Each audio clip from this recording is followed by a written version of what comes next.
Hello, everyone, and welcome to another episode of the Bull Take Scouting Podcast. Today, we're joined by special guest, 2024 NFL Draft prospect and current Eastern Kentucky offensive lineman Josiah Ezirim. How you doing today, Josiah?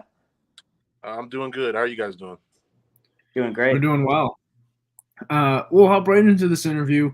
The first question that we really like to ask everybody is how old were you when you started playing football, and then what made you kind of fall in love with the game? So I was in kindergarten when I first started playing football. I started off with flag football. My dad was the one that introduced me to the game of football. And as the years went on, like my love for the game just like really like always like grew. Was there any reason for it growing, or just love the game? I don't think there was any just specific reason. I just loved being out there, like with other guys out there. Just it just there's such a thrill, like on game day playing the game of football. You have all the fans like screaming and cheering, and you get your dad's sitting up in the stands screaming your name. Like it's just a great feeling. Yeah, I can definitely relate with that. So far, do you have a favorite game or favorite memory from your football career?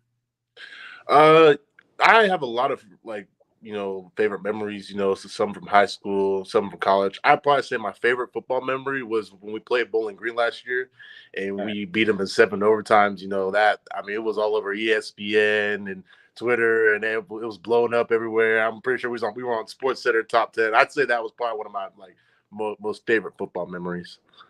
Yeah, with 7 overtimes is with a 59-57 final score. You've seen some college basketball games that are lower scoring than that, so that's definitely fun to play. Yeah. Well, let's retrace your football journey now. And, you coming out of high school had a few different offers, including a couple FBS offers from Bowling Green and, Cincinnati as well. But you chose to go to Eastern Kentucky. So what went into making that decision and landing there? So originally, when I was in high school, I was a defensive lineman, and I had a lot of different college coaches that were contacting me and talking to me, and some wanted me to make the switch over to offensive line, and there were also a good amount that wanted me to stay on the defensive side of the ball. So I had 4 offers in high school, and it was from Youngstown State, EKU, Bowling Green, and Cincinnati. And when Cincinnati offered me, they wanted me to play offensive line. And when I was in high school, I didn't want anything to do with offensive line. I wanted to stay D line. So, I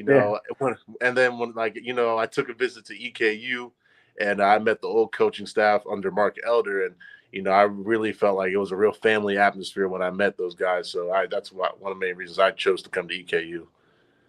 Yeah, that makes a lot of sense. Do you know why a lot of schools and eventually Eastern Kentucky wanted you to switch to O-line? Was it more of like a body type thing where that would really be your most natural fit? Yeah, it was mostly because of my length. A lot of them said like it's just not easy to find guys that are 6'5" and 6'6" with long arms and good athleticism. They said like if you play offensive line, like it'll be a lot easier to make it to the league. But I still thought I could make it for D line. So but that was me back in high school. So. Yeah, so you mentioned that you were recruited as a defensive lineman. You played defensive line for a couple of years, and you kind of recently switched over to the offensive side of the ball. What kind of went into that transition? Was it difficult, and what kind of coaching and preparation went into that? So after my first 2 years here, my sophomore year, Coach Wells had came in, and he became our head coach after Elder had left. And after my sophomore year, I met with Coach Wells, and he was talking to me. He said, "Listen, Joe, I feel like you can play anywhere, whether it be the defensive line or offensive line, and I feel like you have the talent to make it to the league, no matter what position you play." But he said, "I feel like you could best help this team if you played guard and tackle for us." When I was talking to him, I told him I just want to get on the field, I want to play, and if you feel like that's where the best fit is for me, then I said I'll do it. And when I first moved to offensive line, it was really a struggle because I didn't really know what I was doing, and I had to know the plays and how to take footwork correctly. So it was a struggle at first, but as the months and years went on, I was starting to get the hang of it and get a better feel for it. Yeah, it really sounds like to me that your main reason for that was one, getting on the field, and two, what could best help the team. And I think all coaches that they really love to hear that, a player that's willing to do anything to help the team. Looking back at your defensive line or your time as a defensive lineman a little bit, how much has that helped you transition and as an offensive lineman, maybe know how defensive linemen are going to think, what they're going to do, stuff like that? Well, I'd say playing defensive line definitely helped me out in terms of like my athleticism, because usually D linemen are more athletic than offensive linemen. So like, the different moves and skill sets. And I feel like it helps me because like I kind of like know like based off, I kind of have a feel like I know kind of like what defensive linemen like to do, like I know like when they want to like rip off and shed and like what type of pass rush moves and where they're going to try to attack you. I feel like that's where playing defensive lines kind of helped me out a lot. Yeah, that makes a lot of sense. Now that you're playing offensive line, what is your favorite thing about playing on that side of the trenches? I would say run blocking. I think one of my favorite things about playing offensive line is when you're watching film and you're running inside zone and the just seeing yourself put someone on the ground or removing them off the screen. I think is one of the most fun things about playing offensive line. Yeah, I'll tell you that was my favorite part of watching your tape. So it's cool to see that line up with your favorite part of playing the game. And you've kind of alluded to a few of your strengths on the field, how you can maul in the run game and you're good in pass protection too, really athletic. But do you want to just go more in depth into your strengths and what you can bring to a team from a skill set standpoint? Yeah, like I said, obviously, I think my run blocking is definitely like my biggest strength. Being able to move guys off the line of scrimmage. I think my pass pros has been getting a lot better as time has gone on. I'm really starting to learn how to anchor down when somebody tries to use power against me, and I feel like I do a decent job of guarding against guys that try to use more finesse. So, I mean, those definitely what we saw on tape as well. But all good players know that there's always some things to work on, always some things to get better at. So, what are some things that you're looking on working towards this off season? Mainly just my footwork. I think the biggest thing that I need to work on is definitely my footwork, and making sure my feet are always in the right place and that I'm always moving quick enough to get into my spot that I need to. Really. Yeah, I mean, I'd assume that as a defensive lineman, you probably don't have to worry about footwork as much. So, I guess that's probably going to take the longest to learn, especially for someone that's only been playing the offensive line for a short period of time compared to those guys that have been playing it since they were 10 years old. So I definitely think for playing in such short of a time, impressive footwork so far.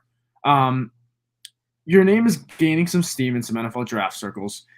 Jim Nagy kind of mentioned you as a sub FBS player that could be on the Reese Senior Bowl team potentially. How does it kind of feel that that NFL dream could be coming a reality a year from now?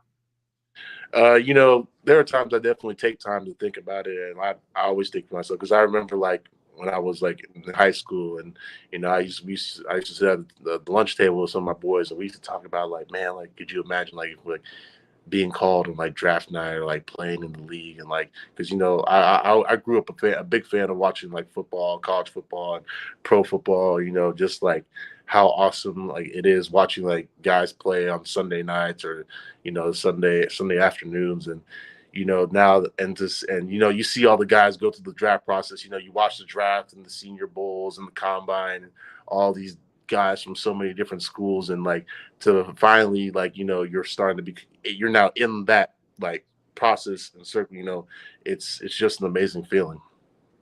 Yeah, for sure, man. As you start thinking about the NFL and you're tailoring your game to get ready to make that jump in a season, are you like emulating your game after a certain NFL player or a couple guys that play offensive line in the league? I really like I definitely like watch NFL offense line play and like watch what they do, but every O lineman is different. Some guys got different strengths and weaknesses and different ways that they like time, like the way they attack you. So, I really try to like just be the best player that I can be, and if I can like pick up a few things from different offensive linemen, then I try to add it to my repertoire. Yeah, that's definitely a good answer. We've talked a lot about Josiah Ezirim, the player, but is there something that you want to tell fans and NFL teams about yourself as a person? I'm a great guy, team guy. I love being around the guys. Anybody, if you ask anybody, on my team, they'll tell you how much they love being around me. I like to joke around and goof off, play the games with the boys, and chill, really. Yeah, I heard that you own the team in 2K and Madden, no? Yeah, best player on the team. All right, so kind of wrapping up with a few, some fun questions, some inspirational questions.